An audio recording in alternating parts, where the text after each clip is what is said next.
الحمدللہ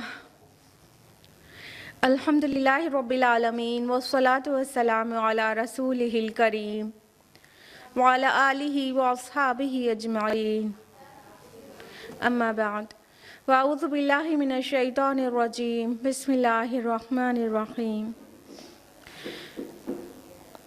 شہر رمضان الذی انزل فیہ القرآن ھدی للناس وبینات من الہدی والفرقان بسم اللہ الرحمن الرحیم رب اشرح لی صدری ویسر لی امری واحلل عقدۃ من لسانی یفقہوا قولی۔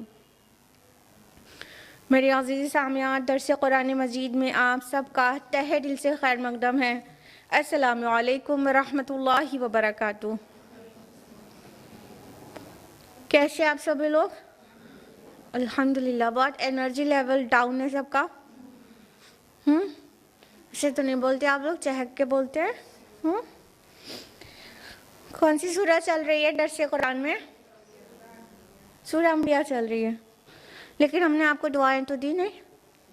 اللہ تعالیٰ آپ کو اچھا رکھے، صراط مستقیم پر رکھے، دنیا آخرت دونوں میں کامیابی عطا کرے، اور اللہ تعالیٰ آپ کو اپنا رضوان عطا کر دے الٹیمیٹلی، آمین۔ بھیا تو آپ لوگوں نے بتایا سورہ انبیاء چل رہی ہے، تو پھر وہی چل رہی ہوگی۔ اور لاسٹ ویک ہم لوگوں نے سورہ انبیاء کی کس آیت تک تفصیل سے جانا تھا؟ آیت نمبر 35، بالکل صحیح۔ تو آج ہم لوگ تفصیلاً جانیں گے آیت نمبر 36 آنورڈز، لیکن لاسٹ ویک کا چھوٹا سا ریویژن۔ اور لاسٹ ویک ہم لوگوں نے آیت نمبر 32 35 کیا تھا، اور آیت نمبر 30 ہے کہ اللہ تعالیٰ نے فرمایا کہ کیا یہ کافر لوگ نہیں دیکھتے کہ ہم نے یہ زمین اور آسمان وہاں ملے ہوئے تھے اور ہم نے انہیں الگ الگ کر دیا، اور ہم نے ہر جاندار چیز کو پانی سے بنایا، اور تو کیا یہ ابھی بھی ایمان نہیں لائیں گے؟ یہ لاسٹ ویک ہم نے آپ کو بہت تفصیل سے بتایا تھا اور کچھ دکھایا بھی تھا کہ کس طرح سے یہ آیت سائنٹیفک بھی ہے، کہ بگ بینگ تھیوری سے کافی مماثلت رکھتی ہے یہ آیت، کہ زمین اور آسمان یعنی اسپیس میں جو کچھ ہے وہ سب الگ الگ پہلے نہیں تھا، بگ بینگ کے بعد وہ الگ الگ ہوا ہے۔ پہلے ایک بہت چھوٹی سی اکائی تھا، اور جو کہ ایٹم سے بھی چھوٹی تھی، اور اس میں ایک بینگ ہوا، ایک دھماکہ ہوا، پھر اس کے بعد بگ بینگ جس کو کہتے ہیں، پھر اس کے بعد گیلیکسیز، اسٹارز اور ارتھ اور پلینٹس سارے وجود میں آئے۔ اور یہ جو کہا تھا کہ ہر چیز کو پانی سے بنایا، یہ بھی آج ماڈرن سائنس پروو کر رہی ہے کہ سارے لیونگ بینگ کے جو لائف کے سیل ہے، یونٹ ہے سیل، اس میں اکثر پورشن جو ہوتا ہے وہ سائٹوپلازم ہوتا ہے یا پروٹوپلازم کہیں، اور وہ اکثر پانی ہوتا ہے۔ آیت نمبر 31 میں ہم نے جانا تھا کہ اللہ تعالیٰ نے فرمایا ہم نے زمین میں مضبوط پہاڑ جما دیے تاکہ انہیں لے کر ڈھلک نہ پڑے، اور ہم نے اس کے اندر بڑے کشادہ راستے بنائے تاکہ یہ لوگ راہ یاب ہوں۔ یعنی اللہ تعالیٰ نے یہاں پر جو ماؤنٹینز ہیں ان کا فنکشن بیان کیا ہے کہ زمین میں جو پہاڑ ہیں ان کا کام یہ ہے کہ زمین کو لڑکنے سے بچائیں، اور ہم نے آپ کو تفصیل سے بتایا تھا کہ کس طرح پہاڑ کوٹی کی طرح گڑے ہوئے ہیں۔ اگر پہاڑ نہیں ہوتے تو جو ارتھ کرسٹ ہے جس پہ ہم چلتے ہیں وہ فلوٹ پر تیر رہی ہے، اور اگر ہم چلتے تو یہ ارتھ کرسٹ ایسے سے ڈولتی، اور پہاڑ نہیں ہوتے تو ہم ایسے چلنے میں اسٹیبل چل ہی نہیں سکتے تھے اور گر پڑتے۔ تو اتنی سائنٹیفک بات جو ماڈرن جیولوجی بتاتی ہے ہم کو، وہ قرآن میں پہلے سے مذکور ہے۔ آیت نمبر 32 میں ہم لوگوں نے جانا تھا کہ اللہ تعالیٰ نے فرمایا ہم نے آسمان کو محفوظ چھت بنایا، لیکن یہ لوگ اس کی نشانیوں میں دھیان نہیں دیتے، یعنی آسمان میں جو نشانیاں ہیں اس کو غور و فکر ہی نہیں کرتے۔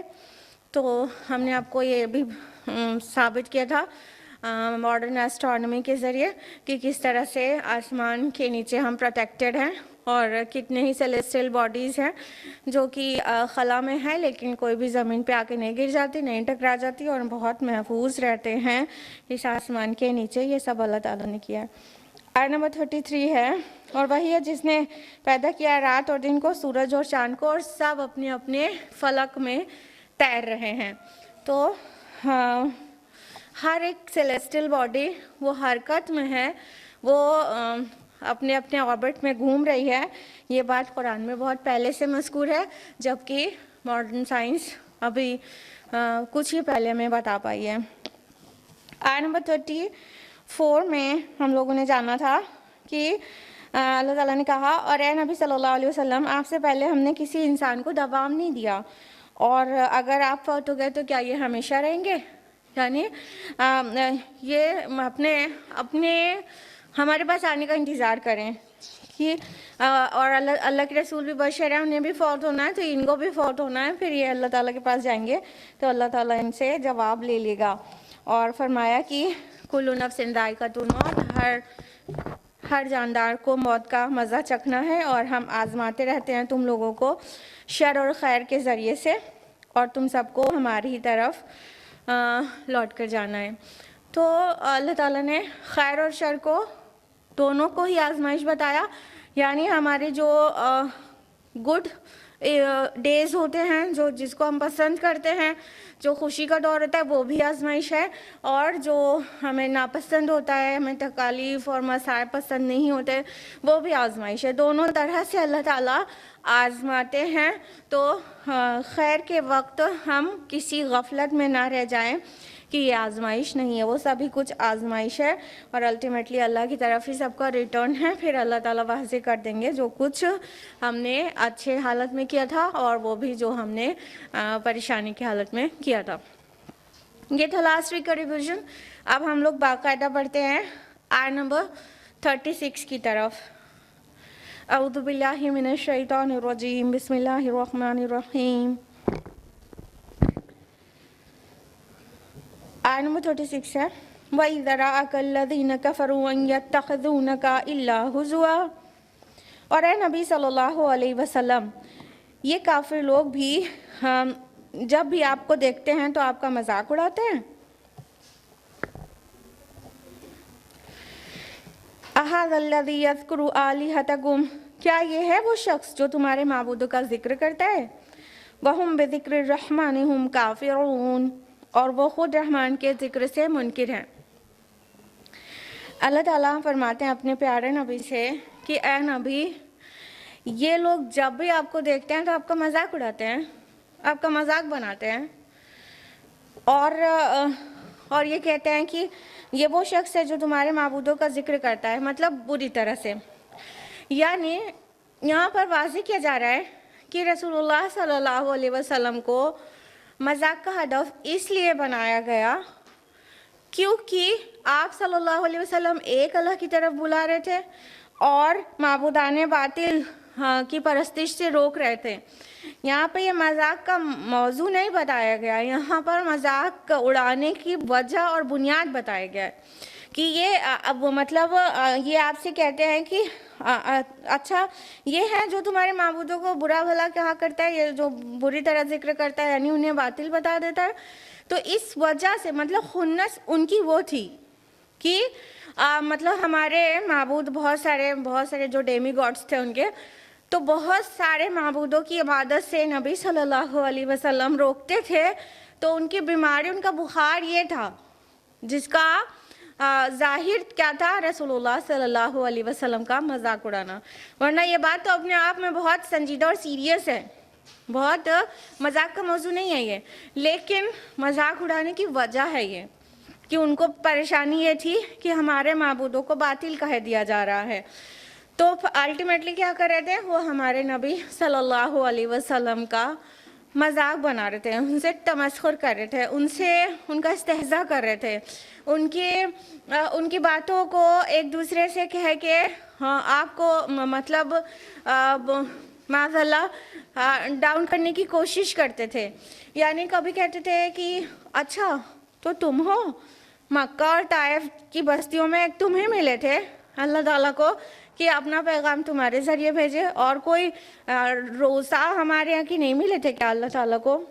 مطلب کبھی اس طرح سے مذاق بنایا جاتا. اور کبھی نبی صلی اللہ علیہ وسلم انہیں آخرت کی خبر دیتے اور قیامت کی خبر دیتے تو اس پہ ٹھاکا لگا کے ہنسا جاتا کہ وہ دن کب آئے گا، لے آؤ اگر تم کہتے ہو وہ دن آنے والا ہے. تو وہ آ کیوں نہیں جاتی؟ قیامت ہم پر آ کیوں نہیں جاتی؟ ہم تو آپ کو چیلنج کر رہے ہیں. اس طرح سے مذاق اڑاتے ہیں. اور صحابہ کو دیکھ کر بھی کفار مکہ مذاق اڑاتے تھے. اچھا تو یہ ہیں جن کو عرب اور عجم اور فارس اور روم کی جامعہ ملنے والی ہیں. تو اس طرح سے مذاق اڑاتے تھے. تو رسول اللہ صلی اللہ علیہ وسلم اور صحابہ سب کا مذاق بنایا جاتا تھا صرف اس لیے کہ وہ حق کی طرف بلاتے تھے اور برائی سے روکتے تھے. تو اس بات سے مذاق بنایا جاتا تھا. یہ صرف پہلے کی بات نہیں ہے, یہ صرف نبی صلی اللہ علیہ وسلم کا مذاق نہیں بنایا جاتا. سب سے زیادہ افسوسناک بات ہے کہ نبی کا مذاق اڑایا جائے. سب سے زیادہ بڑے گناہ کی بات ہے کہ نبی کا مذاق اڑایا جائے. لیکن اس نبی کے راستے پر جو بھی چلتا ہے تو اس کا بھی سوسائٹی مذاق ہی بناتی ہے. آج ہمارے یہاں دیکھیے, وہ تو ایام الجاہلیہ کہلاتا ہے. نبی صلی اللہ علیہ وسلم جب مبعوث ہوئے تھے اس کے پہلے کا جو دور تھا وہ ایام الجاہلیہ کہلاتا ہے, ڈیز آف اگنورنس, جہالت کا دور. لیکن آپ دیکھیے آج جہالت کا دور اس سے بڑھ چڑھ کر واپس آ گیا ہے. اب دیکھیے جو حجاب اور نقاب کرنا چاہیں تو لوگ جو ہے ان کا مذاق بناتے ہیں پارٹیز میں. کیا یہاں پہ بھی تمہیں پردہ کرنا ہے؟ تم کس دنیا میں رہتی ہو؟ اچھا وہاں جاتی ہو کیا؟ تم تو فینیٹک ہو گئی ہو. ہاں, اگر یونیورسٹی میں بھی صلاح پڑھنا ہے تو تمہارا تو دماغ سنک گیا ہے. ارے یہاں پہ کہاں پڑھو گے؟ سب لوگ دیکھیں گے تو کیا کہیں گے؟ ہاں, تو جو بھی راہ حق پہ چلتا ہے اور اسپیشلی جب دوسروں کو حق کی طرف بلاتا ہے تو لوگوں کو کچھ نہیں بن پڑتا. تو پھر اس کا they start making fun of them, such people, مطلب داعیوں کا مذاق اڑانا شروع کر دیتے ہیں. تو یہ اس دور میں بھی ہوتا ہے. تو اگر سچ تو یہ ہے کہ اگر کسی کو اپنے کو ٹیسٹ کرنا ہو کہ وہ حق پہ چل رہا ہے کہ نہیں, تو وہ دیکھے کہ سوسائٹی سے اسے جہاد کرنا پڑ رہا ہے کہ نہیں, اس کو کچھ مشکلات آ رہی ہے کہ نہیں, اس کا مذاق بنایا جا رہا ہے کہ نہیں, اس کے راستے میں روڑے اٹکائے جا رہے ہیں کہ نہیں, اس سے دشمنی کی جا رہی ہے کہ نہیں. اگر یہ سب کچھ ہو رہا ہے تو مطمئن ہو جانا چاہیے کہ امید ہے میں حق پر ہوں, کیونکہ حق کے مخالف ہر دور میں ہوتے ہیں. اور اگر سب خوش ہیں تو اب سوچنا چاہیے کہ حق پہ ہیں بھی کہ نہیں, کیونکہ سب کو خوش تو منافق ہی رکھ سکتا ہے. ادھر بھی پارٹی کو مینٹین رکھو, ادھر کی پارٹی کو بھی مینٹین رکھو, تو سب کو خوش نہیں کر سکتے. حق پہ چلنے والے جب سچی بات بولتے ہیں تو جو حق کو پسند نہیں کرتے ان کو کڑوا لگتا ہے, اور جب کڑوا لگتا ہے تو بہت طرح سے پریشان کرتے ہیں. اور ان میں سے ایک چیز ہے میکنگ فن آف ادرز, مذاق اڑانا. تو مذاق اڑاتے ہیں. تو ہمارے پیارے نبی صلی اللہ علیہ وسلم جن کے اندر ساری کوالٹیز انسانی لیول پر اپنی عظیم الشان سطح پر موجود تھی اور ہر ڈسکوالٹی سے رسول اللہ صلی اللہ علیہ وسلم پاک تھے, باوجود ان کا مذاق اڑایا گیا. تو کیا ہمیں اور آپ کو یہ کریج نہیں رکھنا چاہیے کہ کوئی بات نہیں, اگر ہم بھی حق پر چل رہے ہیں اور لوگ ہمارا بھی مذاق بنا رہے ہیں تو کوئی بات نہیں. ہمارے پیارے نبی تو معصوم تھے, ان کا تو کوئی خطا بھی نہیں تھی اور کوئی کمی بھی نہیں تھی, ان کا مذاق اڑایا گیا ہے. تو یہ ایک طرح کی ہم لوگ کو ڈھارس دیتا ہے. تو آپ اس کی پرواہ بالکل نہ کریں جو آپ کے حق پہ چلنے کی وجہ سے آپ کے متعلق ایسی ویسی باتیں کر رہا ہے یا کبھی مذاق اڑاتا ہے. کبھی کبھی کچھ نئے دعوت کے کام میں لگے لوگ کافی دل شکستہ ہو جاتے ہیں لوگوں کے مذاق اڑانے سے, اور کوئی ایسی ویسی بات کہہ دینے سے تھوڑا دل شکستہ ہو جاتے ہیں. تو انہیں حوصلہ رکھنا چاہیے ان آیات کو پڑھ کر کہ ہمارے پیارے نبی صلی اللہ علیہ وسلم کا مذاق اڑایا گیا تو ہم اور آپ کیا چیز ہیں. اللہ تعالیٰ نے آگے فرمایا کہ اور وہ خود تو رحمان کے ذکر سے منکر ہے. یعنی یہ کہتے ہیں کہ مطلب اچھا یہی شخص ہے جو تمہارے معبودوں کو برا کہتا ہے, ان کو بری طرح سے یاد کرتا ہے, اور ان کی حقیقت یہ ہے کہ وہ سچے خدائے رحمان کی یاد سے منکر ہے. یہ ان کے ڈیمی گاڈز یا یوں کہیں کہ فالس گاڈز کے بارے میں مطلب کچھ کہہ رہا ہے تو انہیں برا لگ رہا ہے, اور وہ ٹرو گاڈ معبود حقیقی کے ذکر سے غافل ہیں تو ان کو فرق نہیں پڑتا. وہ اپنے آپ کو دیکھ لیں کہ ہمارا نبی تو غلط خداؤں کی پرستش سے روک رہا ہے اور یہ خود تو اصل خدا کی یاد سے غافل ہیں. تو مطلب مذاق اڑانے لائق کون بنتا ہے, بے وقوف کون ہے ایکچولی. تو خود تو ان کا یہ حال ہے کہ مطلب اللہ تعالیٰ کی یاد سے جو کہ رحمان ہے, یہاں پہ اللہ نہیں ورڈ یوز ہوا ہے, رحمان ورڈ یوز ہوا ہے, رب نہیں یوز ہوا ہے, رحمان یوز ہوا ہے, کہ وہ رحمان کے ذکر سے غافل ہیں. یعنی یہ اللہ تعالیٰ کی شان رحمت ہے کہ وہ اتنے ساری حرکتیں کرنے کے بعد بھی لیٹ گو کر رہا ہے ان سے, اوور لک کر رہا ہے ان سے درگزر کر رہا ہے. اس کی رحمت کا مظہر ہے یہ کہ ساری حرکتیں وہ کر رہے ہیں, لیکن اللہ تعالیٰ اس بات پہ قادر ہونے پر بھی کہ وہ پکڑ سکتا ہے نہیں پکڑ رہا ہے. آیت نمبر 37 ہے, خلق الانسان من عجل, انسان بنایا گیا ہے عجلت سے. سأریکم آیاتی فلا تستعجلون, جلد ہی میں تمہیں اپنی نشانیاں دکھا دوں گا, بس تم لوگ جلدی نہ مچاؤ. انسان کے لیے کہا گیا کہ خلق الانسان من عجل, انسان عجل سے بنا ہے, عجلت سے بنا ہے. ویسے تو قرآن میں کہا گیا انسان مٹی سے بنا ہے اور ساری لیونگ کریچرز پانی سے بنی ہیں, اور یہاں پہ کہا جا رہا ہے عجلت سے بنا ہے. اصل میں یہ ایک کہنے کا انداز ہے جو کہ کسی چیز کو بہت زیادہ ایمفسائز کرنے کے لیے کہا جاتا ہے. جیسے کوئی بہت زیادہ مائنڈیڈ ہوتا ہے, بہت انٹیلیجنٹ ہوتا ہے, تو کہہ دیتے ہیں عقل کا پتلا ہے. تو اسی طرح کہہ دیا گیا کہ یہ انسان عجلت سے بنا ہے, مطلب اس کے سرشت میں عجلت ہے, اسے جلدی ہر چیز چاہیے ہوتی ہے, ہر چیز کا ریٹرن فوراً چاہتا ہے, ہر چیز کا ریسپانس کوئک چاہتا ہے, اور اسے انتظار نہیں ہوتا. یہ انسان کی فطرت میں ہے. تو جو عجلت ہے, رشنگ ہے, وہ اٹ سیلف بری چیز نہیں ہے, لیکن موقع محل کے لحاظ سے عجلت کرنا چاہیے, کس چیز میں عجلت ہونی چاہیے اور کس چیز میں جلد بازی نہیں کرنا چاہیے. It depends on the situation. ٹھیک ہے, تو کچھ جگہوں پر عجلت اچھی نہیں مانی جاتی ہے, لیکن کچھ جگہوں پہ عجلت اچھی چیز ہے. عجلت اچھی ہے, خیر کے کام میں جلدی اچھی ہے, کہ اللہ تعالیٰ نے تو کہا فاستبقوا الخیرات, خیر کے کاموں میں ایک دوسرے پر سبقت لے جاؤ. سبقت کیسے لے جائے گا انسان؟ جب جلدی کرے گا تبھی تو اسے پہلے خود نکل جائے گا. جیسے کہ رسول اللہ صلی اللہ علیہ وسلم صحابہ کے درمیان تھے, اور پوری حدیث چھوڑتے ہوئے وہ پارٹ بتائیں گے کہ عکاشہ رضی اللہ عنہ نے کہا یا رسول اللہ آپ میرے لیے دعا کریں, تو آپ نے ان کے لیے دعا کیا. پھر دوسرے صحابہ بھی کہنے لگے یا رسول اللہ میرے لیے بھی. تو آپ صلی اللہ علیہ وسلم نے کہا عکاشہ سبقت لے گیا, عکاشہ سبقت لے گیا. یعنی انہوں نے جو سب سے پہلے کہہ دیا تو ان کی اہمیت الگ ہو گئی. ان کے لیے آپ صلی اللہ علیہ وسلم نے دعا کر دیا. تو بہت سارے اچھے کام میں عجلت اچھی چیز ہوتی ہے, لیکن کئی جگہ ایسے نازک ہوتے ہیں, کئی مقامات جہاں پر عجلت اچھی چیز نہیں ہوتی ہے, اور جلدی کے لیے رشنگ کے لیے اللہ تعالیٰ نے ٹوکا ہے, اپنے انبیاء کو ٹوکا ہے. آپ کو پتہ ہے رسول اللہ صلی اللہ علیہ وسلم وحی کو ریسیو کرنے میں عجلت کرتے تھے, چاہتے تھے جلدی سے میں دہراؤں اور تاکہ کچھ میرے سے مس آؤٹ نہ ہو جائے.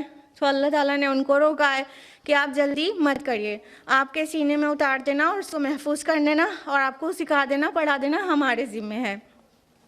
موسیٰ علیہ السلام نے کس چیز میں عجلت کی تھی؟ اللہ تعالیٰ سے ملاقات کرنے میں عجلت کی تھی.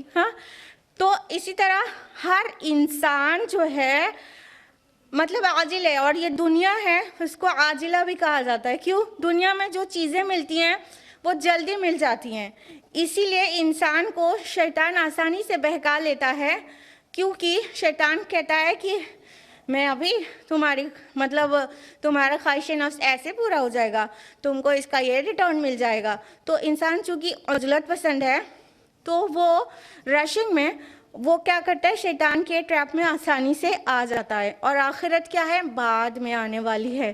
تو آخرت میں انتظار کرنا پڑتا ہے. لیکن انسان کا مزاج کیا ہے؟ اسے انتظار پسند نہیں. ریسٹورینٹ میں جا کے بیٹھے, آرڈر پلیس کیا, پوچھا ویٹر سے کتنا ٹائم لگے گا؟ 30 منٹس تو لگے گا میڈم. 30 منٹس؟ ارے 30 منٹس پہاڑ ہو گیا. ارے جلدی نہیں ہو سکتا کیا؟ یہ 30 منٹس پریپیئر ہونے میں آپ لوگ کو لگتا ہے, تو 30 منٹس انتظار کیسے کریں گے جلدی میں؟ اب بس اسٹاپ پہ کھڑا ہے تو اس کو وہاں پہ 15 منٹ ویٹ کرنا مصیبت ہے. اتنی دیر کون ٹھہرے گا؟ ٹھیک ہے. تو انسان عجلت پسند ہے, تو اس کے سرشت میں عجلت ہے کہیں نہ کہیں, اور یہ اس کی ایک ٹائپ آف ویکنس ہے. کیونکہ وہ اگر پازیٹیو جگہوں پر نہیں, کہیں نہیں جہاں پہ ضرورت ہے وہاں پہ عجلت کر دی تو اس کے نیگیٹو ریزلٹس آ جاتے ہیں. تو یہ چیز سمجھنے کی ہے کہ کب جلدی کرنا چاہیے اور کب نہیں جلدی کرنا چاہیے. تو یہ ایک انسان کا ضعف ہے, اس کی کمزوری ہے. جیسا کہ کہا بھی گیا نا سورہ نساء کے آیت نمبر 28 میں, خلق الانسان ضعیفا, اور انسان کو کمزور پیدا کیا گیا ہے. ٹھیک ہے. تو وہ اپنے آپ میں بہت زیادہ اسٹرانگ نہیں ہے, وہ کہیں نہ کہیں ویک ہے, اور یہ عجلت پسندی اسے اور ویک بنا دیتی ہے. اس کی ویکنس ہے جلد بازی, ہر چیز میں I have to rush, نا جلدی کرنا ہے جلدی کرنا ہے. لیکن وہیں پر وہ انسان احسن تقویم بھی ہے, کہ اللہ تعالیٰ نے اس کو کہا ہے سورہ 3 سورہ نمبر 95 آیت نمبر 4 میں, لَقَدْ خَلَقْنَا الْإِنسَانَ فِي أَحْسَنِ تَقْوِيمٍ, بے شک ہم نے انسان کو بیسٹ آف دا مولڈز میں بنایا ہے, احسن تقویم بنایا ہے. تو انسان احسن تقویم بھی ہے اور انسان ضعیف بھی ہے.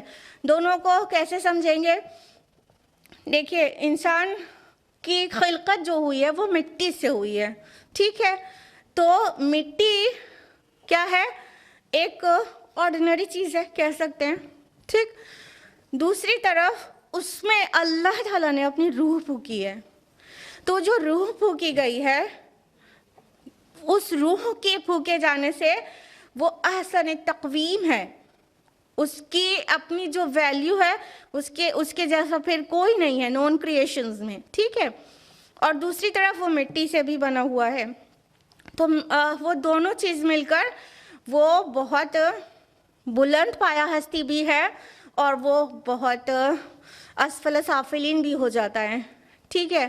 کیونکہ وہ بنا تو مٹی سے ہی ہے, اور وہ اس کے اندر کچھ ضعف ہے, کچھ ویکنیسز ہیں اس کے اندر. وہ قرآن نے ڈسکرائب کیا ہے کہ انسان کمزور پیدا کیا گیا ہے, انسان عجلت سے پیدا کیا گیا ہے. Excuse me.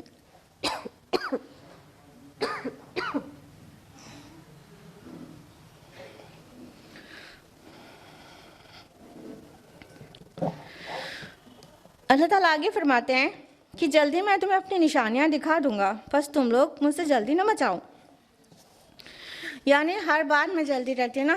کبھی کبھی انسان خیر کے بجائے شر مانگ بیٹھتا ہے جلدی میں. ہاں, رسول اللہ صلی اللہ علیہ وسلم جب وارن کرتے تھے کہ مان جاؤ میری بات, ادروائز تمہارے پر عذاب آ جائے گا, تو شر مانگ بیٹھتے تھے عجلت میں. اچھا, وہ عذاب کب آ جائے گا؟ وہ عذاب لا دو, ہم نہیں مان رہے, ہم تو لوگ نہیں مان رہے, لا دو ہم پر وہ عذاب. تو انسان کئی بار اپنے لیے شر مانگ بیٹھتا ہے جلدی میں. کبھی دنیا میں کیا ہوتا ہے سبھی کے ساتھ کہ کوئی تکلیف رہتی ہے, کوئی پرابلم رہتی ہے, یا مینٹل ٹینشن ہو یا فزیکل پین ہو, کچھ بھی, تو انسان یہ مطلب اس کو سہتے سہتے کبھی یہ بھی کہہ دیتا ہے اللہ تعالیٰ موت دے دیجئے نا, مر جائیں. لیکن کیا وہ صحیح چیز مانگ رہا ہے؟ ہاں, کیا وہ صحیح چیز مانگ رہا ہے کہ ابھی موت آ ہی جائے؟ تو اس نے موت کے بعد والی جو حالات ہیں وہ دیکھے ہیں کہ وہ اچھے ہوں گے کہ نہیں ہوں گے. تو کبھی ایکسٹریم ہو جاتی ہے اس کی, اور وہ یہ کہ انسان ہار کر سوسائڈ کمٹ کر لیتا ہے, ہاں, خودکشی کر لیتا ہے. پھر کیا ہوا؟ آخرت کو بگاڑ لیا آپ نے. یہ کس بات میں کیا؟ جلدی میں. تو انسان اپنے لیے شر مانگ بیٹھتا ہے یا شر کمٹ کر لیتا ہے جلدی کی وجہ سے، تو اللہ تعالیٰ نے جواب دیا جلدی مت مچاؤ.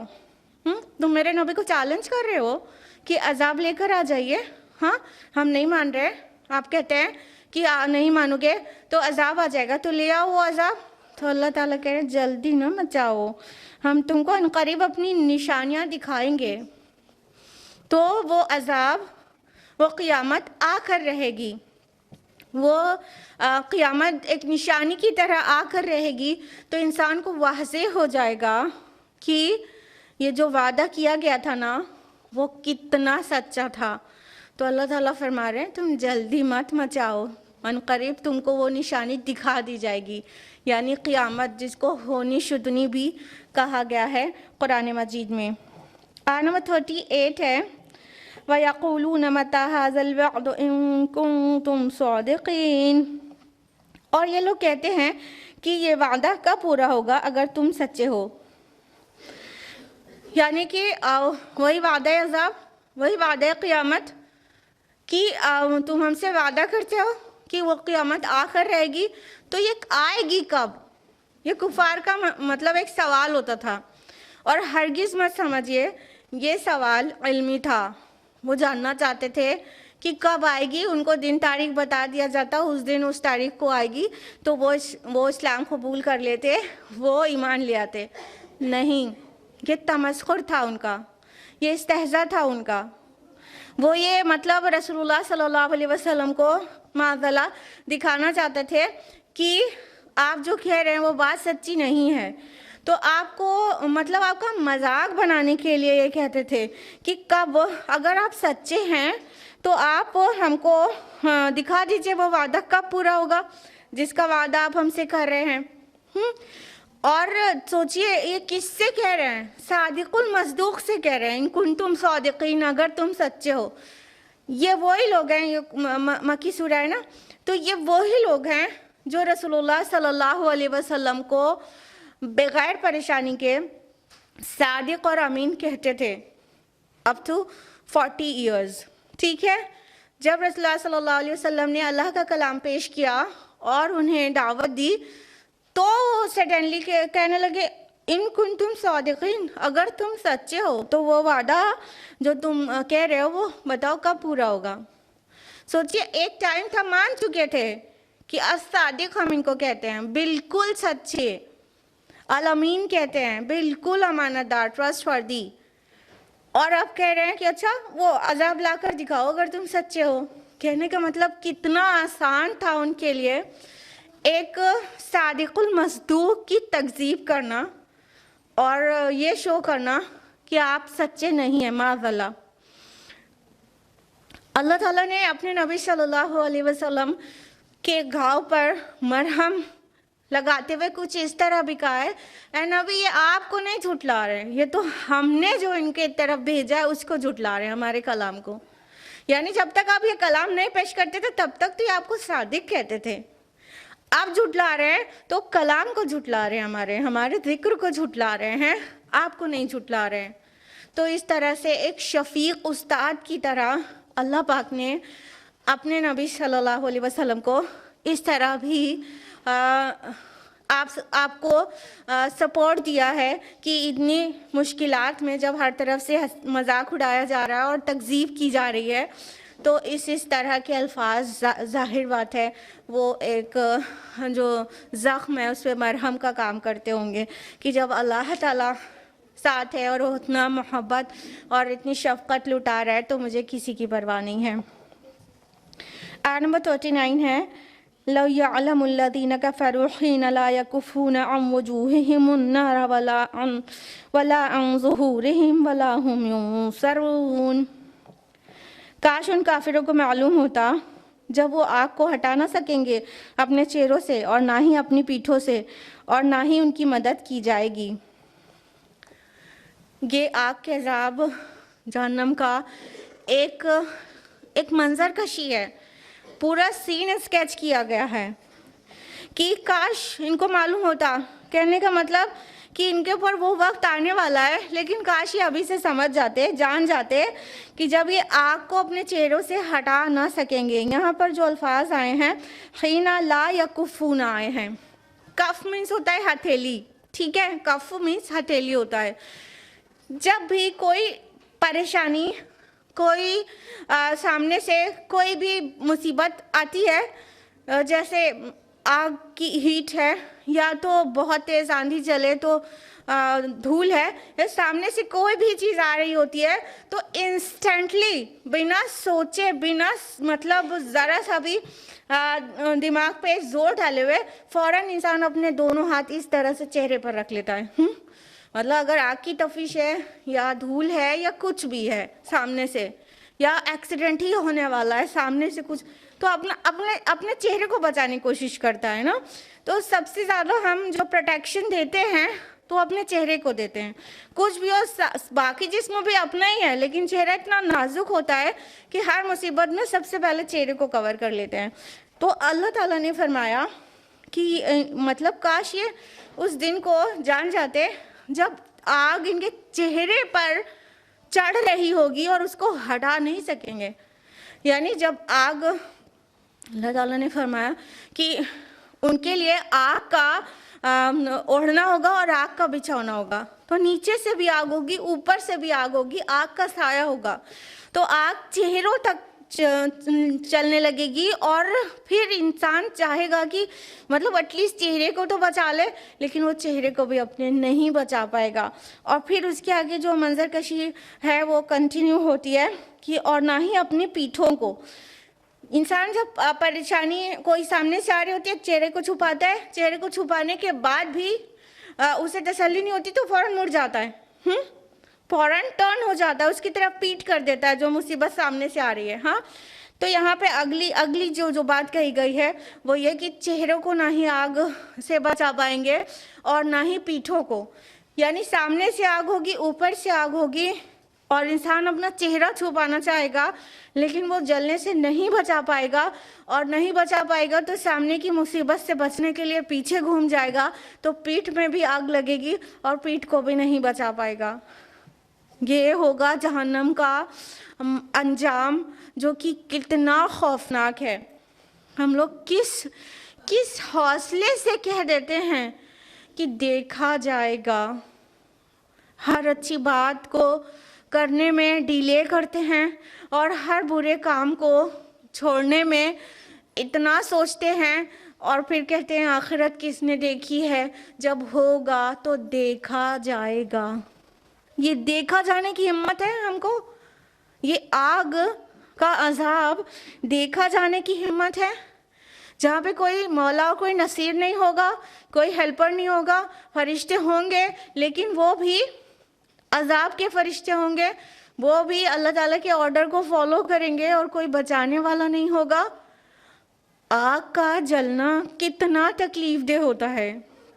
انگلی کٹ جاتی ہے سبزی کاٹتے وقت تو کم تکلیف ہوتی ہے، لیکن اگر کوکنگ کرتے وقت انگلی جل جاتی ہے تو کتنی تکلیف ہوتی ہے، ہاں کتنی تکلیف ہوتی ہے۔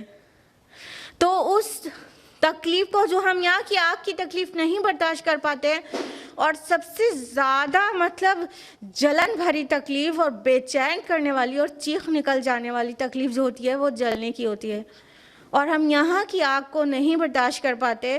اس سے 69 ٹائمز ملٹیپلائی کر کے 70 ٹائم کی جو آگ ہوگی اس کے لیے کیسے اتنی ہمت کر لیتے ہیں؟ دیکھا جائے گا، کیسے دیکھا جائے گا؟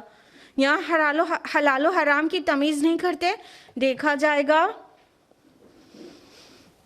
ایک شخص نے برادر ساحل عظیم سے کہا کہ وہ اس کی بیوی کا دماغ کچھ خراب ہو گیا ہے، وہ روز کیا کرتی ہے، بچے کو برنر پہ، ایک دم چھوٹی سی بچی ہے، اس کو چولہے پہ برنر پہ لے جا کے رکھنے کی کوشش کرتی ہے۔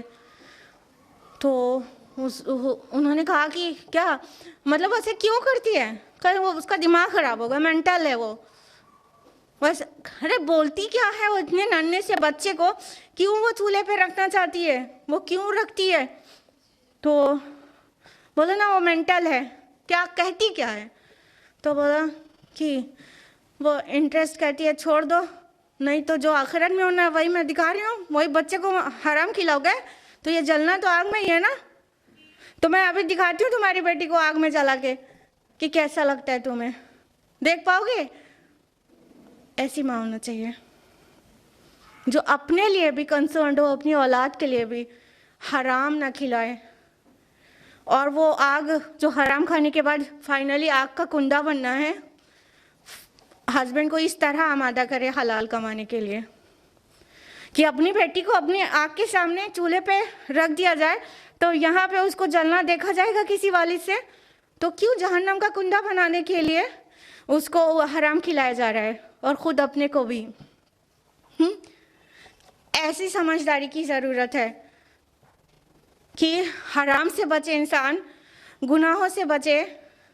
اور تھوڑا پریکٹیکل کر کے دیکھ لے, ویسے کریے گا نہیں آپ لوگ, کہ تھوڑا سا ایک تھوڑی سی انگلی لگا کے برنر میں دیکھیے کیسا لگتا ہے, پھر اس کے بعد تھوڑا غور و فکر کریے, جلائیے گا نہیں ہاتھ, تھوڑا سا قریب ہی لے جائے گا پھر ہٹا لیجیے گا, پھر دیکھیے گا کیسا لگتا ہے, پھر بیٹھ کے غور و فکر کریے گا کہ کیا مطلب ہم تیار ہیں جہنم میں جلنے کے لیے, اللہ نہ کرے. تو اگر ہم یہاں کی اتنی چھوٹی سی اتنی تھوڑی سی آگ کے لیے بالکل بھی ذہناً تیار نہیں ہیں, تو ہم کیوں وہ راستہ نہیں چھوڑ دیتے جو سیدھا جہنم میں لے جا کے گرانے والا ہے. ہم کیوں وہ راستہ نہیں اختیار کر لیتے جو بالکل سیدھا ہے اور جنت تک پہنچا دینے والا ہے. اور اس راستے کی رہنمائی کرے گا یہ آپ کو مینیول, اس میں سب کچھ ہے, قرآن مجید. لیکن ہمیں اسے پڑھنا نہیں ہے, پڑھنا ہے تو سمجھنا نہیں ہے. جمعہ کو سورہ کاف پڑھ لینا ہے مگر معلوم ایک نہیں ہے کہ اس میں کیا ہے. اور ہم کو قرآن مجید رمضان المبارک میں ختم قرآن کر لینا ہے, لیکن ہم کو اس کا میسج کیا ملا, 3 4 قرآن مکمل کر کے 3 لائن کا کیا میسج ملا وہ نہیں پتا. تو اس طرح سے ہمارا عمل رہے گا تو راستہ کہاں سے ملے گا. آبا و اجداد کے جو کہنے پر ہم چلتے جاتے ہیں. اتنی حیرانی اور افسوس والی بات ہے کہ انسان کتنا پڑھا لکھا ہوتا ہے, عالم ہوتا ہے, علامہ ہوتا ہے, ٹھیک ہے, کنٹمپریری ایجوکیشن اس کی کتنی اعلیٰ ہوتی ہے, ہر چیز میں اتنا ایکسپرٹ ہوتا ہے اور اتنا اسمارٹ مانا جاتا ہے اور اتنی تیز اس کا دماغ چلتا ہے. اس ساری چیزوں میں رہے گا, ابھی ذرا دین کی بات کر لو ایک دم چھوٹے سے چھوٹے بچے کے برابر پہ آ جائے گا. ایسے سلی مطلب تھاٹس اور ایسے مطلب کانسیپٹ ہی کلیئر نہیں رہتا, چھوٹی چھوٹی بات نہیں پتہ رہتی, طلاق کی عدت کیا ہے اور بیوہ کی عدت کیا ہے, بہت چھوٹی چھوٹی بات جو قرآن میں بس خالی ترجمے سے بھی پڑھتے رہیں تو سمجھ میں آ جائے, اتنی چھوٹی چھوٹی سی بات دین کی نہیں پتہ رہتی, لیکن دنیا میں ہم بہت قابل ہوتے ہیں. تو ایسے کیسے چلے گا, ہم اپنی پرائیورٹیز طے کریں تب جا کے ہمیں وہ جہنم سے ہم اپنے کو بچا پائیں گے. ہم مادہ پرستی والا راستہ چھوڑ دیں اور خدا پرستی والا راستہ اختیار کر لیں تو انشاءاللہ اپنے آپ کو جہنم کی عذاب سے بچا پائیں گے, جس کو یہاں بہت ہی زیادہ خوفناک طریقے سے پورا سینری اسکیچ کی گئی ہے کہ کس طرح چہرے کو اپنے انسان نہیں بچا پائے گا, پیٹھوں کو نہیں بچا پائے گا, اور نہ ہی کسی کے ذریعے اس کی مدد کی جائے گی. ہم یہاں پہ کوئی بھی ٹربل میں ہوتے ہیں فوراً ہیلپ سیک کرتے ہیں, جن کے پیرنٹس ہیں وہ پیرنٹس سے مدد مانگتے ہیں, ہسبینڈ کے کرنے لائق مدد ہوتی ہے ہسبینڈ سے مانگتے ہیں, سڑک پہ بھی کسی پریشانی میں ہوتے ہیں تو جتنے راہگیر ہیں وہ بھی مدد کے لیے دوڑ پڑتے ہیں. لیکن جہنم میں کوئی مددگار نہیں ہوگا, کوئی بھی نہیں. اور جن کے خدا نخواستہ جن کے پیچھے چل کے جہنم میں گئے ہیں تو وہ لوگ بھی, ان کے جو پیشوا ہیں وہ لوگ بھی نہیں بچائیں گے. کہیں گے تم خود ہی چاہتے تھے اب آسان راستہ اور تم نے اپنے نفس کے اطمینان کے لیے آسان راستہ چوز کیا, اب بھگتو, ہم سے نہ کہو. آیت نمبر 40, بل تأتیہم بغتۃ فتبہتہم, بلکہ وہ قیامت ان پر اچانک آ جائے گی اور انہیں مبہوت کر دے گی. فلا یستطیعون ردھا ولا ہم ینظرون, تو نہ ان کی استطاعت ہوگی اس کی کہ وہ ٹالیں اور نہ ہی انہیں کوئی مہلت ملے گی۔ اللہ تعالیٰ نے آگے فرمایا کہ وہ جو قیامت ہے نا ان پر اچانک آ جائے گی، یا کہیں وہ عذاب ہے نا ان پر اچانک آ جائے گا، اور فَتَبْهَتَهُمْ انہیں مبہوت کر دے گا۔ بہت کا مطلب ہوتا ہے بالکل شوق میں آ جانا، بالکل حیران ہو جانا، بالکل مطلب بالکل حیرانی والی کیفیت ہونا، شاکنگ کیفیت۔ تو کہا فَتَبْهَتَهُمْ کہ وہ مبہوت ہو جائیں گے، وہ حیران ہو جائیں گے۔ مطلب قیامت اتنے ہڈن ہے کہ نہ ہی انسانوں کو پتہ، نہ رسولوں کو پتہ، نہ فرشتوں کو پتہ، نہ جبریل امین کو پتہ۔ جبریل علیہ السلام سے جب رسول اللہ صلی اللہ علیہ وسلم سے سوال کر رہے تھے کہ اور قیامت کب آئے گی جبریل علیہ السلام، تو رسول اللہ نے فرمایا کہ جو سائل ہے مسئول اس سے زیادہ نہیں جانتا، یعنی کوئی بھی نہیں جانتا پوچھنے والا۔ وہ جبریل علیہ السلام تھے اور رسول اللہ صلی اللہ علیہ وسلم سے پوچھ رہے تھے۔ وہ والی جو لمبی سی حدیث ہے، شاید آپ میں سے اکثر لوگوں کو پتہ ہے، اسلام کیا ہے، ایمان کیا ہے، احسان کیا ہے، اور قیامت کے بارے میں۔ تو کہا کہ جو پوچھنے والا ہے وہ اس سے زیادہ جس سے پوچھا جا رہا ہے اس کو نہیں معلوم، یعنی جبریل علیہ السلام کو بھی نہیں معلوم۔ تو اچانک آئے گی، نہیں پتہ ہوگا کسی کو۔ کوئی دودھ دھونے والا دودھ دھو رہا ہوگا تو وہ پورا دودھ بھی نہیں چکے گا اور آ جائے گی۔ مطلب وہ دیکھے گا کوئی مطلب کوئی بہت بڑا مصیبت آ رہی ہے، وہ اپنا کام فنش بھی نہیں کر پائے گا اور وہ آ چکے گی، سڈنلی آئے گی بالکل۔ یہاں اچانک بھی کہا گیا اور مبہوت کرنے والی بھی، یعنی شوق ہو جائیں گے کہ یہ وہ تو آ گئی جس کے لیے جس کا انکار کر رہے تھے، اور اس کی پھر استطاعت نہیں ہوگی اس کو ٹالنے کی، اس کو ڈیلے کرنے کی کوئی روک نہیں پائے گا۔ ابھی سائنس اور ٹیکنالوجی اتنی ایڈوانس ہو گئی ہے، اور ویدر فورکاسٹنگ ایک اپنے مطلب ایک اچھے ہائٹ کو پہنچ چکی ہے کہ موسم کی جانکاری اتنی ڈیٹیل میں پتہ چل جاتی ہے اور بہت بہت پہلے سے پتہ چل جاتی ہے۔ تو کہیں کوئی طوفان آنے والا ہوتا ہے، کہیں کوئی ایسے ڈیزاسٹر ہونے والا کچھ ہوتا ہے تو کافی حد تک پہلے سے پتہ چل جاتا ہے۔ پھر وہاں سے اس بستی کو، اس جگہ کو، یا سمندر میں آنے والا ہے تو اس سی شور کو جتنے دور تک خالی کرا دیا جاتا ہے، ٹھیک ہے۔ تو کتنے ہی سیفٹی میجرز ہیں جو ابھی ہم سائنس ٹیکنالوجی ایڈوانس ہونے کے بعد لے پا رہے ہیں، لیکن یہ سائنس اور ایڈوانس ہو چکی ہوگی جب قیامت آئے گی، لیکن وہ فورکاسٹ نہیں کر پائیں گے، ان کو نہیں پتہ رہے گا، وہ نہیں اپنا پروٹیکشن کا کوئی سامان کر پائیں گے۔ تب بھی اتنے سیلی پروٹیکٹیو میجرز کیے جا رہے ہیں، اگر آپ نے کبھی سنا ہو۔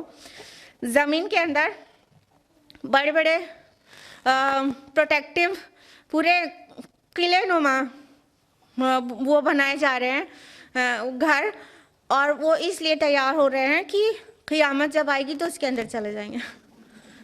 یہ فنی ہے نا بالکل۔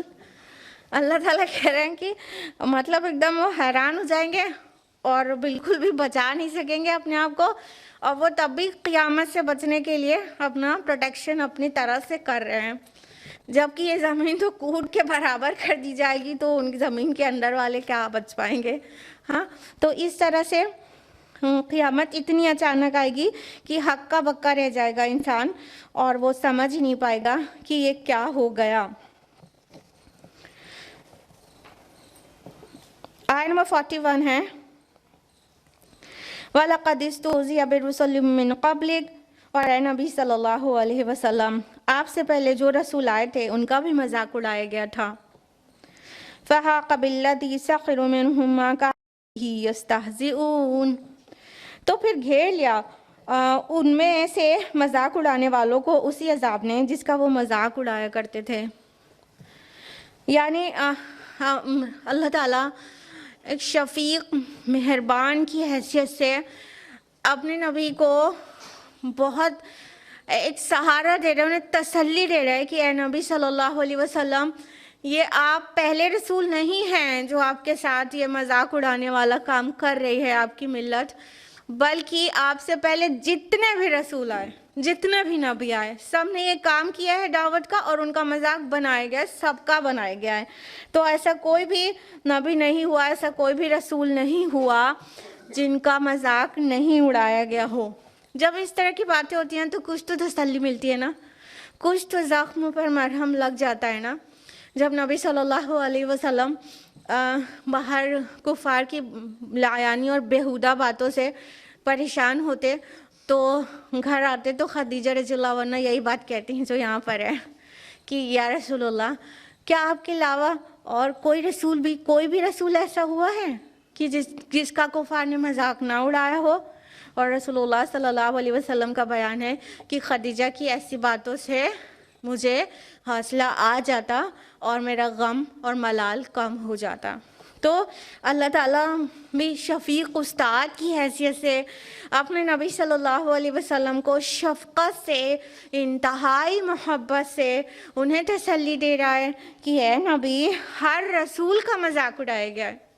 کوئی رسول ایسا ہوا ہی نہیں کہ اس نے اللہ کا کلام پیش کیا ہو یا توحید کی طرف بلایا ہو، اسپیشلی آخرت کی دعوت دی ہو، قیامت کی خبر دی ہو اور اس کا مذاق نہ اڑایا گیا ہو۔ سب کے ساتھ یہی ہوا ہے، اور الٹیمیٹلی ہوا کیا کہ اس عذاب نے انہیں گھیر لیا جس چیز کا وہ مذاق اڑاتے تھے۔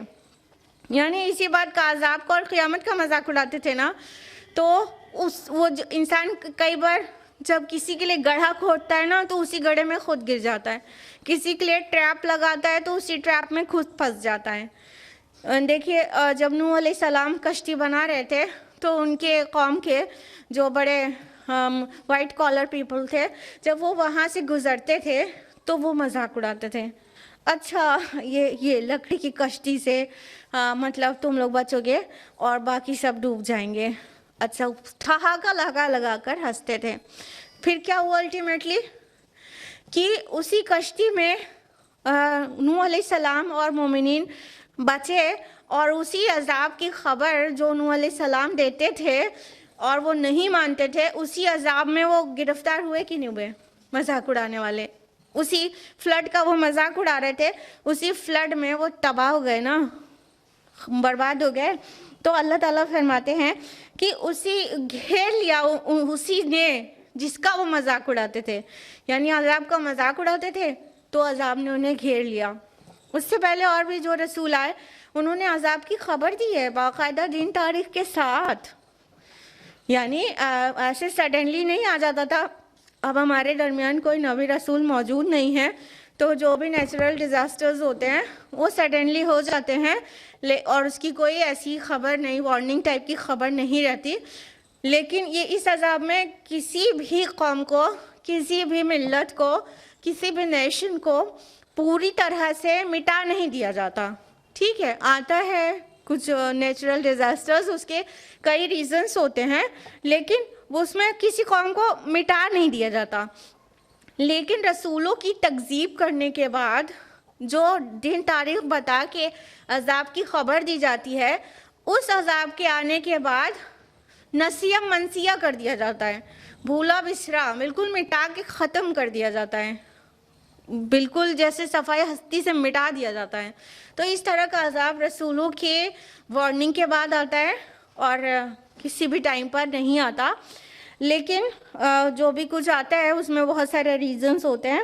تو بہرحال یہاں پہ کہا جا رہا ہے کہ جس عذاب کی خبر کی وہ مذاق بناتے تھے، اسی مذاق نے انہیں آ گھیرا، یعنی وہ نہیں مانے اور مذاق بنایا نا، تو ان کا نہیں ماننا اور مذاق بنایا جانا اس کا عذاب کا مستحق ان کو بنا دیا گیا۔ آیت نمبر 42 ہے، قُلْ مَنْ يَكْلَؤُكُمْ بِاللَّيْلِ وَالنَّهَارِ مِنَ الرَّحْمَنِ، آپ ان سے پوچھئے کہ کون تمہاری حفاظت کرتا ہے رات دن رحمان کی طرف سے۔ بَلْ هُمْ عَنْ ذِكْرِ رَبِّهِمْ مُعْرِضُونَ، بلکہ یہ لوگ اپنے رب کے ذکر سے اعراض کیے ہوئے ہیں۔ اب یہ والی جو آیت ہے وہ دوہرا معنی دے رہی ہے، دو طرح سے اس کو ٹرانسلیٹ کر سکتے ہیں۔ ایک یہ ہوا کہ آپ ان سے پوچھئے کون تمہاری حفاظت کرتا ہے دن رات رحمان کی طرف سے، من الرحمن. تو یہ اس طرح بھی سمجھ سکتے رحمان کی طرف سے یعنی رحمان کے اپوائنٹڈ فرشتے تمہاری حفاظت میں لگے ہوئے ہیں. یا اس کا یہ ترجمہ بھی ہو سکتا ہے کہ آپ ان سے پوچھئے کون ہے جو تمہاری حفاظت کر سکتا ہے اگر رحمان تم کو کوئی دکھی پہنچانا چاہے، کوئی بھی تم پر مصیبت ہی لانا چاہے تو دن رات تم کو کوئی ہے جو تم کو بچا لے جب رحمان تم پر عذاب لے کر آئے. تو اس طرح سے بھی اس آیت کو سمجھ سکتے ہیں. اگر اس کا پازیٹیو ٹرانسلیشن کریں گے کہ کون ہے جو رحمان کی طرف سے تمہیں بچاتا ہو، ان سے پوچھئے، تو اس کا مطلب ہوگا کہ اللہ تعالیٰ نے بہت سارے فرشتے ایسے رکھے ہیں جو حفاظتی فرشتے ہیں. ٹھیک ہے، پروٹیکٹیو اینجلز جو پروٹیکشن کا کام کرتے ہیں، اینجلز آف پروٹیکشن، ان کا کام ہے حفاظت کرنا. تو اور یہ قرآن مجید میں مینشنڈ ہے، ایسی بات نہیں ہے. سورہ انعام آیت نمبر 61 میں ہے وَيُرْسِلُ عَلَيْكُمْ حَفَظًا، وہ فرشتوں کی صورت میں تمہارے محافظ مقرر کرتا ہے. اور سورہ رعد کی آیت نمبر 11 ہے کہ اور اس کے لیے باری باری آنے والے پہرے دار ہیں اور اس کے سامنے وہ اور اس کے پیچھے سے حفاظت کرتے رہتے ہیں اللہ کے حکم سے. یعنی اللہ تعالیٰ نے باڈی گارڈز لگا رکھے ہیں ہمارے. سبحان اللہ. ہم لوگ اب اگر خود سے ایک گارڈ رکھیں تو اس کو کتنا پیمنٹ کرنا پڑے. ہاں، ہمارے رب نے ہمارے لیے گارڈز لگا رکھے ہیں وداؤٹ اینی پیمنٹ. ہاں، تو اللہ تعالیٰ حفاظت کرتے ہیں فرشتوں کو بھیج کر، اینجلز آف پروٹیکشن کو بھیج کر انسانوں کی حفاظت کرتے ہیں. اور کبھی ایسے حفاظت کا احساس آپ کو ضرور ہوتا ہوگا زندگی میں، ایک نے بہت بار ہوا ہوگا. جیسے کبھی روڈ پر جا رہے ہیں اور سڈنلی کوئی ایکسیڈنٹ ہوتے ہوتے بالکل رہ گیا، گاڑی بہت تو مائکرو سیکنڈ کا ڈفرینس تھا اور ملی میٹر کے ڈسٹینس میں سے ہم محفوظ ہو کے نکل گئے. ایسا ہوا ہے کہ نہیں ہوا؟ ہوتا ہے نا. کبھی سیڑھی سے سلپ کرتے کرتے بچ جاتے ہیں، کبھی اور ایسی چھوٹی موٹی چیزیں بھی ہوتی رہتی ہیں. تو اللہ تعالیٰ نے حفاظتی فرشتے رکھے ہیں، ہمیں غیر محسوس طریقے سے حفاظت کرتے ہیں. ہم نہیں سمجھ سکتے اس کو کہ ابھی کوئی نے ہم کو پروٹیکٹ کیا ہے، لیکن وہ اللہ تعالیٰ کی طرف سے اپوائنٹڈ فرشتے ہوتے ہیں حفاظت کرنے کے لیے. تو ایک تو یہ بات ہو گئی کہ اللہ تعالیٰ نے باڈی گارڈز رکھے ہیں انسانوں کے فرشتوں کی جماعت سے. دوسری بات یہ ہو گئی، دوسرا انداز اس کو سمجھنے کا یا اس کو ٹرانسلیٹ کرنے کا یہ کہ کون ہے جو تمہاری حفاظت کرے. تم اپنے معبودان باطل کے اوپر بہت زوم کرتے ہو تو کیا وہ تمہاری حفاظت کر سکتے ہیں جب رحمان تمہیں چھوڑ دے، وہ تمہارے اوپر کوئی عذاب لے کر آنا چاہے تو کوئی ہے جو تمہاری حفاظت کر پائے؟ اب یہاں پہ دیکھیے پھر رحمان ورڈ آیا ہے. ٹھیک ہے، وہ جو سورہ مریم سے سٹارٹ ہوتا ہے تو یہ لگاتار آپ دیکھیں گے سورہ مریم، دن سورہ توحہ، اب سورہ انبیاء چل رہی ہے. یہاں پر اللہ تعالیٰ کے نام رحمان کی بہت کثرت ہے. ٹھیک ہے، کیونکہ کفار مکہ نا اللہ نام سے کوئی پریشانی نہیں تھی، ان کو رحمان نام سے پریشانی تھی کیونکہ وہ ان کے لیے پہلے سے نون نہیں تھا. وہ اللہ تعالیٰ کو اللہ نام سے جانتے تھے، لیکن جب رسول اللہ صلی اللہ علیہ وسلم اور صحابہ رحمان ورڈ یوز کرتے تھے تو ان کو پریشانی ہوتی تھی یہ کون سا نیا نام ہے، تو رحمان نام سے الجھتے تھے، وہ چڑھتے تھے. تو ادھر مکی صورتوں میں پلینٹیفلی بہت بھر کر رحمان ورڈ آیا ہے. ٹھیک ہے، اور اللہ تعالیٰ کی ایک کام میں بہت ساری حکمتیں ہوتی ہیں. تو یہاں پر بہت سارے معنی دے رہا ہے کہ اللہ تعالیٰ مطلب اپنے آپ میں تو الرحمن ہے، لیکن جب وہ اپنی رحمت تم سے ہٹا کے تم پر عذاب لے کے آنا چاہے تو ہے کوئی تم کو بچانے والا، ہے کوئی بچانے والا تم کو اللہ تعالیٰ سے. اور آگے فرمایا کہ بلکہ یہ لوگ اپنے رب کے ذکر سے اعراض کر رہے ہیں، یعنی یہ اللہ کو ہی بھول گئے ہیں اور ساری پرابلم کی جڑ یہ ہے اور کچھ بھی نہیں، یہ اللہ ہی کو بھول گئے ہیں. اللہ تعالیٰ کو ویسا یاد نہیں کرتے، ویسا یاد نہیں رکھتے جیسا اس کا حق ہے، اور وہ بھولنے کی وجہ سے ہی اس کو صحیح ریکگنائز نہیں کر پا رہے ہیں، اور مادہ پرستی کے موٹے موٹے پردے ان کے دلوں پر پڑ گئے ہیں کہ وہ جو اللہ تعالیٰ کا ایک معرفت دل کے اندر ہے وہ باہر نہیں آ پا رہی ہے۔ آیت نمبر 43 ہے، ام لہم آلیۃ تمنعہم من دوننا، کیا ان کے ایسے معبود ہیں ہمارے سوا جو ان کو بچاتے ہیں؟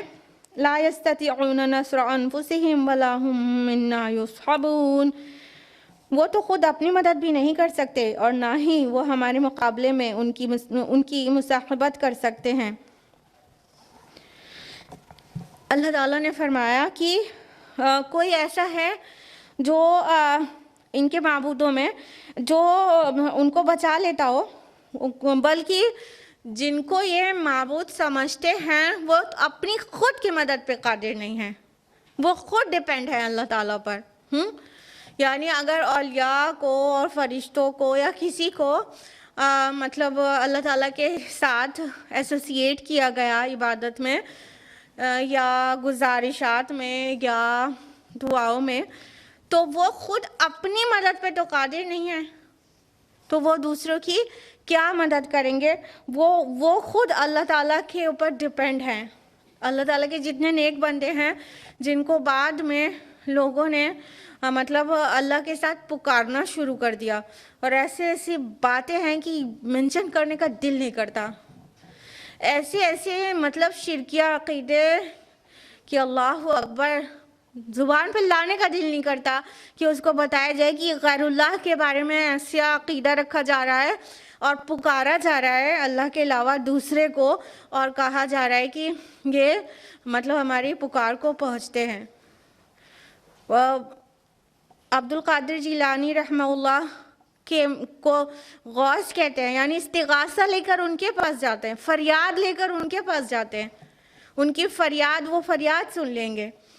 اور معین الدین چشتی رحمہ اللہ ان کے متعلق کیسے ہوائی باتیں ہیں کہ وہاں پر مطلب وہ ہماری فریاد کو پورا کر دیتے ہیں اور ہمارے آنے کو حج مبرور کی طرح قبول کر لیجئے۔ استغفر اللہ، یہاں آپ کے پاس آنا، دیدار کرنا، یہ حج کا سبسٹیٹیوشن ہے، یہ دوسرا حج ہے۔ استغفر اللہ۔ سوشل میڈیا کی وجہ سے تو کافی چیزیں پتہ چل جاتی ہیں، ورنہ ایسی جگہوں پہ کبھی جانا نہیں ہوا تھا تو دیکھا سنا نہیں گیا تھا کہ کیسی باتیں یہ لوگ کرتے ہیں۔ تو اس طرح سے مطلب بیت اللہ کے برابر کسی کی قبر کو بنا دیا گیا اور وہاں پہ زیارت کو حج کے برابر کر دیا گیا۔ استغفر اللہ۔ اس طرح کا عقیدہ ہے۔ کس سے ہیلپ مانگ رہے ہو جو اپنی خود ہیلپ نہیں کر سکتا؟ ہاں، کس سے مدد مانگ رہے ہو؟ کیا تم سمجھتے نہیں اس کے بعد بھی مسلمان ہے؟ اللہ خیر صلی اللہ، اس کے بعد بھی مسلمان ہے، کھلا شرک ہو رہا ہے پھر بھی مسلمان ہے۔ کیا قرآن یہی سکھاتا ہے؟ ان کی بیماری کیا ہے؟ قرآن نہیں پڑھتے، قرآن کو سمجھتے نہیں، جانتے نہیں قرآن میں کیا لکھا ہوا ہے، ان کے آباء و اجداد نے جو سکھا دیا بس وہی صحیح ہے، تو اس حساب سے وہ دین ہے، اور پھر ان کی نہ سننا ان کی نہ سننا، یہ فلاں ہے وہ فلاں ہے، ڈیوائیڈ کر کے بالکل توڑ کے رکھ دیا ملت کو، باقی بلائنڈلی فالو کر رہے ہیں کہ ہاں ان کی نہیں سننا ہے، نہیں، برین واش کر دیں گے۔ تو یہ سب ہمارے عقائد اور یہ سب ہمارے مطلب انتشار ہے۔ اللہ تعالیٰ کیا کہہ رہے ہیں کہ وہ خود اپنی مدد نہیں کر سکتے، تمہاری کیا کریں گے؟ ہر ایک انسان بھکاری ہے اللہ کے در کا۔ وہ اللہ ہے جو غنی اور سب تعریفوں والا ہے، اور وہ تم ہو جو اللہ کے محتاج ہو۔ تو جب ساری کریشن اللہ کی محتاج ہے تو کریشن سے کیا مانگنا؟ وہ خود محتاج ہے، وہ خود اپنی مدد نہیں کر سکتا، وہ خود ٹربل میں ہو تو اپنی پرابلم کو دور نہیں کر سکتا الا یہ کہ اللہ ہی چاہے۔ آیت نمبر 44 ہے، بل متعنا هؤلاء وآباءهم حتى طال عليهم العمر، لیکن ہم نے ان کو نعمتیں عطا کی، ان کو بھی اور ان کے آباء و اجداد کو بھی، یہاں تک کہ ان پر ایک مدت گزر گئی۔ افلا يرون ان نأتي الارض ننقصها من اطرافها، کیا یہ لوگ دیکھتے نہیں ہیں کہ ہم زمین کو اس کے کناروں سے گھٹاتے چلے آ رہے ہیں؟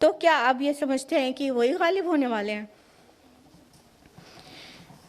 اللہ تعالیٰ نے فرمایا کہ ہم نے ان کو، ان کے آباء و اجداد کو بھی بہت ساری نعمتوں سے مالا مال کر دیا تھا.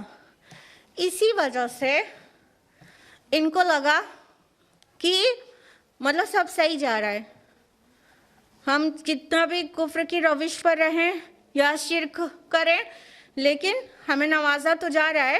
تو یہ مدت ان پر بہت طویل ہو گئی. کہنے کا مطلب وہ بالکل بے پرواہ ہو گئے کہ پکڑا تو جا نہیں رہا ہے، تو اس کا مطلب صحیح ہے. تو اس کا جواب کیا ہے سنیے. کیا یہ دیکھتے نہیں کہ ہم زمین کو اس کے کناروں سے گھٹاتے چلے آ رہے ہیں؟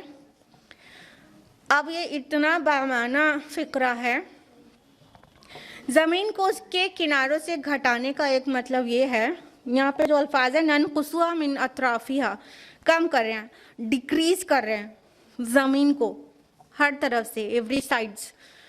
تو زمین کو گھٹانے کا مطلب ایک تو یہ ہے کہ کفر کی زمین تنگ ہو رہی ہے اور اسلام کی زمین پھیل رہی ہے. اب اگر آپ سوچ رہے تو مکی سورہ ہے اور ابھی مکہ میں تو ایسا ایکسپینشن ہوا نہیں تھا، تو پھر اس کو ایسے سمجھیں گے کہ یہ ایک پیشن گوئی ہے کہ عنقریب وہ دن آنے والا ہے جب کفر کی زمین تنگ ہو جائے گی اور اسلام کی زمین وسیع ہو جائے گی. یعنی انکار کرنے والوں کی زندگی تنگ ہو جائے گی، مشکل ہو جائے گی اور اسلام پھیلتا جائے گا. تو ایک تو یہ معنی ہے، ٹھیک ہے. اور اس کے کچھ سائنٹیفک مطلب بھی بنتا ہے کہ یہ جو سی لیول ہے، اگر آپ کو پتا ہو، یہ کلائمیٹک چینجز کی وجہ سے سی لیول بڑھ رہا ہے، لگاتار سی لیول بڑھ رہا ہے، گلیشیئرز پگھل رہے نا، تو جس کی وجہ سے سی لیول بڑھ رہا ہے اور جو ارتھ ہے وہ شرنک ہو رہی ہے. وہ جی ہاں، یہاں سوال ایروجن کی بات نہیں ہو رہی ہے ایکچولی.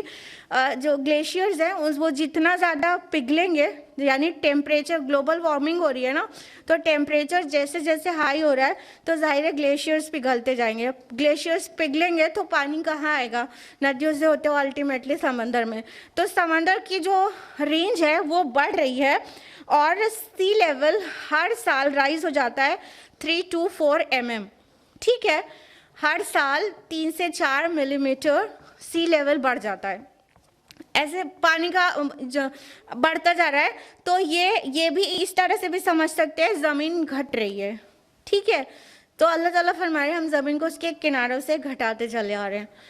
اور سائنٹیفکلی بھی صرف اس معنی میں یہ ایک دم فیکٹ آپ کو بتا رہے ہیں، یہ ازمپشن نہیں بتا رہے ہیں، یہ ریکارڈڈ ہے کہ ہر سال 3 سے 4 mm اور یہ اور تیزی سے مطلب سی لیول بڑھ رہا ہے. مطلب پیچھے 200 سال پہلے کی بات کرتے تو 3 to 4 mm نہیں تھا، اب وہ اور تیز ہو گیا. تو ہر 25-50 سال میں اچھا خاصا سی لیول بڑھ جاتا ہے. اور اس کے علاوہ یہ جو ہماری ارتھ ہے نا، یہ اس کا جو سرفیس ہے نا وہ پورا ڈسٹی ہے، یہ کرسٹ پہ جو ہے. تو یہ ارتھ کا جو ڈسٹ ہے، جو یہاں کا ماس ہے، وہ بہت ہی تیزی سے، مطلب سیورل 100 ٹنز آف ماس یہ ہر دن ارتھ لوز کرتی ہے. یہ اسپیس میں چلا آتا ہے، جبکہ یہاں پہ گریوٹی ہے، یٹ اسپیس میں نکلتا جا رہا ہے. تو ارتھ زمین ایسے بھی چھوٹی ہو رہی ہے، یعنی جو زمین ہے اس کا ماس اسپیس میں گرنے کی وجہ سے یہ شرنک ہوتی جا رہی ہے. دس از آلسو اے فیکٹ، یہ بھی فیکٹ ہے. ٹھیک ہے، کہ زمین کا ماس کم ہو رہا ہے تو اس کا مطلب زمین اپنے کناروں سے سکڑ رہی ہے. تو اس طرح بھی زمین سکڑ رہی ہے، سی لیول رائز ہو رہا ہے اور جو سرفیس آف دی ارتھ ہے وہ کم ہو رہا ہے. اس طرح سے بھی زمین سکڑ رہی ہے اور گناہ گاروں کے لیے بچ کر نکلنے کی کوئی جگہ نہیں رہے گی. اس طرح سے ان کا گراؤنڈ بھی ٹائٹ ہو رہا ہے، اس طرح بھی زمین سکڑ رہی ہے، ٹائٹ ہو رہی ہے. تو اللہ تعالیٰ نے یہاں اس کا آرگیومنٹ اس جگہ پہ دیا ہے کہ یہ اتنی نعمتوں کا وہ اویل کرتے کرتے ان کو مدت دراز ہو گئی، ان کو دن لگ گئے. یہ سمجھتے ہیں کہ مطلب یہ پکڑے نہیں جائیں گے. نہیں، ہم تو زمین کو گھٹاتے چلے آ رہے ہیں اس کے کناروں سے. یہ ایک دن پکڑے جائیں گے اور ان کا مطلب قیامت آ جائے گی اور ان کا حساب و کتاب ہوگا. یہ بچ کر کہیں جانے والے نہیں ہیں. فرمایا افہم الغالبون، تو کیا یہ آپ سمجھتے ہیں کہ یہ غالب آ جائیں گے؟ یعنی ویسے اگر اس کو کانٹیکسٹ میں دیکھا جائے تو مکہ کی میں یہ نازل ہوئی سورہ ہے، اور اس وقت یہ کہنا ایک بہت بڑی بات تھی کہ جس وقت کفار کی طرف سے ٹارچر چل رہا ہے اور رسول اللہ صلی اللہ علیہ وسلم اور صحابہ سب کے سب پرسیکیوٹ کیے جا رہے ہیں، اس وقت یہ چیلنج کرنا کہ تو کیا یہ لوگ غالب ہو جائیں گے، یہ بہت بڑی بات ہے. یہ بہت بڑی بات ہے. اگر ابھی صحیح سے سمجھ میں نہیں آیا تو اس طرح سمجھیے کہ اگر کوئی کہے کہ بنگلہ دیش ہے یہ یو ایس اے پر غالب آ جائے گا تو ٹھاکا مار کے سب ہنسنے لگیں گے. ہاں ایسے ہی تو لگے گا. یہ بنگلہ دیش نہ اس کے پاس ریسورسز، نہ اس کے پاس وہ اسلحے، نہ اس کے پاس ٹیکنالوجی، نہ سائنٹسٹ، نہ ان کے پاس کچھ بھی نہیں، اور یو ایس اے ہر چیز میں سب سے آگے. تو وہ بنگلہ دیش کے لیے مطلب کہہ دیا جائے کہ مطلب کیا یو ایس اے والے غالب آ جائیں گے اور بنگلہ دیش ہو جائے گا، مطلب ایسے ہی رہ جائے گا، تو یہ بالکل ہنسنے والی بات ہوگی نا آج کے دور میں. تو یہ صرف سمجھانے کے لیے آپ کو مثال دی. نیئر اباؤٹ ایسی ہی پوزیشن، بلکہ اس سے بھی گئی گزری پوزیشن تھی مسلمانوں کی مکہ میں، کہ چند مٹھی بھر مسلمان ایمان لائے تھے. رسول اللہ صلی اللہ علیہ وسلم مشقت شاقہ کر رہے تھے اللہ کی طرف سے جو حکم انہیں ملا اس دعوت کو پہنچانے کے لیے. اس مشقت کے دور میں جب کہ سب طرف سے مطلب پرسیکیوٹ کیا جا رہا ہے، اور جن کو پرسیکیوٹ کیا جا رہا ہے ان کو آرڈر کیا ہے؟ کفو ایدیکم، اپنے ہاتھوں کو بندھے رکھو. مطلب بالکل ریز مت کرو ہینڈس کو، ایون ان سیلف ڈیفense، بس صبر ہی کرو. ایسی پوزیشن میں کہا جائے اگر کسی کو کہ کیا تم اتنا مطلب دندناتے پھر رہے ہو پورے شہر میں تو کیا تم غالب آ جاؤ گے، تو یہ ہنسنے والی جیسی ہوتی تھی. لیکن کہا گیا ہے اور نیئر فیوچر میں وہ ہو گیا ہے. یہ مکہ سے مائیگریٹ ہوتے ہیں رسول اللہ صلی اللہ علیہ وسلم، اور مدینہ میں بہتاج بادشاہ کی حیثیت سے اسٹیبلش ہو جاتے ہیں، اور صرف 8 سال کے بعد یہ مکہ جہاں پر کی زمین تنگ کی جا رہی تھی اور نکالنے پہ مجبور کر دیا گیا تھا اور جان لینے کے لیے کھڑے تھے، اسی مکہ کو فتح کر لیا جاتا ہے ودن 8 years، اور وہ پورا غلبہ اسلام کو نصیب ہو جاتا ہے. تو اگر یہ مطلب فیوچر کی بات کہی گئی ہے تو وہ بہت جلدی پورا ہو گیا. اسی طرح اللہ تعالیٰ قادر ہے ہر ایک چیز پر، بس ہمیں اس کی ماننا ہے اور اس کے نبی کے بتائے طریقے پر چلنا ہے. پھر جو نہیں ہونے لائق چیز دکھ رہی ہوگی وہ بھی اللہ تعالیٰ بالکل ممکن کر دے گا. ہم لوگ نے آیت نمبر 44 تک کیا ہے.